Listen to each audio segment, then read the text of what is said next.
القرآن حجت لک او علیک، یا یہ قرآن تمہارے حق میں حجت ہے، یہ شفاعت کرے گا تمہاری قیامت کے دن اگر تم نے اسے مانا جیسے کہ ماننے کا حق ہے، پڑھا جیسے کہ پڑھنے کا حق ہے، عمل کیا جیسے کہ عمل کرنے کا حق ہے، پھر اس کی دعوت و تبلیغ کی جیسے کہ اس کا حق ہے، تو یہ تمہارے حق میں حجت ہوگا۔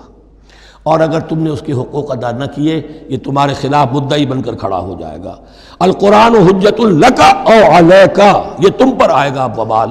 اے اللہ یہ بدبخت مجھے مانتا تھا کہ میں تیرا کلام ہوں، پڑھتا نہیں تھا، مجھے پڑھتا تھا تو جیسے کسی طوطا مینا کو، جو مولانا ماہر قاضی کی نظم ہے، کچھ بول سکھائے جاتے ہیں، رٹائے جاتے ہیں، اس طرح پڑھایا جاتا ہوں اور اس طرح سکھایا جاتا ہوں، وہ اس طریقے سے پڑھ رہے ہیں، کچھ پتہ نہیں۔